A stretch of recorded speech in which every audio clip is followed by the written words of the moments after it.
Hi, I'm Kaya. And I'm Joanna. And this is Starlit Citadel Reviews. Sheriff of Nottingham is a bluffing and set collection game from Sergio Halaban, Andre Zatz, and Brian Pope, and it's published by Arcane Wonders. In Sheriff of Nottingham, players are merchants taking their goods to market and trying to foil the greedy, tax-collecting sheriff. It supports from 3 to 5 players and lasts around an hour. Players begin Sheriff of Nottingham by collecting a merchant stand and bag in their color, as well as 50 gold. The goods deck is prepared according to the number of players, and then shuffled and placed face down in the center of the card tray. Each player is dealt 6 cards, and the top 10 cards of the deck are drawn and used to create 2 face-up discard piles of 5 cards each. One player takes the sheriff marker, and the game begins. Each round of Sheriff of Nottingham consists of 5 phases: Market, Load Merchant Bag, Declaration, Inspection, and End of Round. During each round, the player who has the sheriff marker acts as the sheriff and does not take any merchant actions. During the market phase, each merchant sets aside up to 5 cards and then draws replacements. They may take cards from the top of the discard piles, draw deck, or both, but they must take from the discard piles first. After drawing, each player takes their discarded cards and adds them to one of the discard piles. Next, merchants place 1 to 5 goods in their bag, seal it up, and place it in front of them. Then they make a declaration, one in turn. They look the sheriff in the eye and tell them what goods are in their bag. So merchants must honestly tell the sheriff how many goods are in their bag. And they can only declare one type of good, and this good type must be one of the green-edged legal goods. Now, players are free to lie about the type of good that's in their bag. During the inspection phase, the sheriff decides which bags he will open and inspect in any order. Before opening a bag, a sheriff may threaten its owner, which allows the merchant to offer the sheriff a bribe to not open it. Now, you can offer pretty much anything as a bribe except for the cards that are in your hand. After these negotiations, the sheriff either hands the sealed bag back to its owner or opens it for inspection, and both of these decisions are final. If you get your bag back, you must place all the legal goods inside it face up in the matching spaces of your merchant stand, and any red-edged contraband goods face down in their space. And contraband goods are worth more than legal goods and may also provide bonuses for endgame scoring. If you were inspected and were telling the truth, the sheriff must pay you gold equal to the penalty listed on the lower right of each legal good in your bag. If you were lying, any goods that were declared correctly still make it through to your merchant stand. Any goods you were trying to smuggle are confiscated and placed in one of the discard piles. You must pay the sheriff the penalty listed in the lower right of each confiscated card. Now, if at any point a player cannot pay their penalty, they can give away any number of legal goods that have a value equal to the amount that they owe. At the end of the round, the sheriff marker is passed to the left, and each player draws back up to 6 cards. The game ends when all players have been sheriff twice. Players earn the bonuses listed on their stands for having the most and the second most of any given legal good. They also earn bonuses from contraband. Players add these bonuses to the value of all of their goods, plus any money that they have left. The player with the highest score wins. So I absolutely love Sheriff of Nottingham. It's a bluffing game, which is right up my alley, but it's a very particular type of bluffing game that is very direct, very confrontational, very dangerous, and it also adds a really interesting element of set collection to it.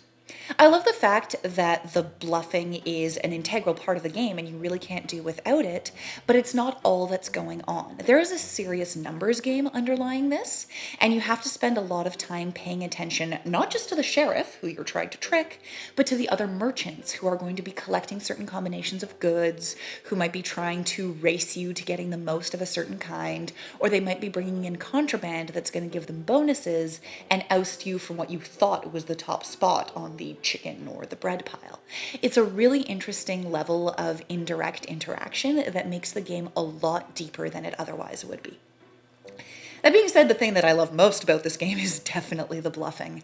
My favorite rule in this game and in any game of this kind is that you have to look the sheriff in the eye when you're making your declaration. That forces people to lie in a very bold and almost confrontational way. You can't kind of mutter your way around things. You can't kind of elide information. You have to just bluff. It is incredibly challenging. It can be very tense. It can be a little bit scary, and it adds an incredible social dynamic to this game. This is heightened by a really awesome component choice as well, which is the bags. At first, they don't seem like they're going to add very much to the game, but the fact that they open and close with an audible snap just really elevates the atmosphere. I've had a lot of really interesting negotiations where, for example, you had a merchant that was pleading their case dramatically and was suddenly interrupted by that popping noise of the bag being opened. It lends a real sense of gravitas and irrevocability to the decision to open a bag, and it has the ability to completely cut conversation short. It's an amazing atmospheric element, and it's rare to see sound used in this particular way in a board game. So great job on that. Now, that level of confrontation and lying is not going to be to everybody's taste. This is a game that you could potentially try to play honestly as a merchant. It's difficult because the contraband is just worth so much that it's very hard to win this if you play completely honestly. And even if you are, other people are definitely going to be lying to you when you're the sheriff. So this isn't a game where you can avoid the deception. And some people just don't enjoy playing a game where the other players are looking them in the eye and lying. So do be aware of this when you decide to pull it out for, say, family game night. The other element that is kind of groups dynamic dependent is that because so much relies on your ability to read somebody who's lying to you, especially when you're looking directly at their face, how well you know somebody is going to factor into your ability to navigate the social side of this game. It's going to be very different to read, Bob, who is your friend's cousin who you met that night, or your partner that you've been with for 5 years. So if you are playing with somebody who knows you very well, it's sort of an extra challenge that you're going to have to navigate to really handle the deception. It can add an interesting kind of twist and challenge to the game, but it's again something to be aware of as you're going into this. So another thing to watch for in Sheriff of Nottingham is card counting. Now, card counting is definitely a strategy in this game. So if you've got somebody at the gaming table who is good at that or thinks they're good at that and wants to use it as a strategy, then the game might be bogged down as that person slows down trying to figure out how many apples have been played and where all the bread is and how many chickens you have and all this kind of thing. So that could slow the game down a bit. Now, the rulebook actually suggests something if the game does start to slow down for you a bit, which is to put a timer on the table for the inspection phase. So it speeds up the sheriff's action. He has to decide a little faster which bags they're going to inspect. They actually provide one as well. In the rulebook, there is a URL that links to a site, and it'll give you a thematic timer. So check that out. I also really like this game. I had a lot of fun playing it. Really fantastic game. I like the rule set and how simple it is. It's elegantly simple. It's like it's created a structure for you that doesn't have any extra rules and no sort of no padding in it at all. And it allows you to fill it with your gaming group's dynamics and your strategies and your personality, and it really comes to life. I really like this game. I also really enjoy the production value. The cards are beautiful, the color choice is amazing, the characters are funny and unique and vibrant, the rulebook is well written, and it's got a lot of humor in it. It's actually quite enjoyable to read. I just read the whole thing from front to back just because I thought it was just so well done. So I like the fact that that amount of care has gone into the production value of this game.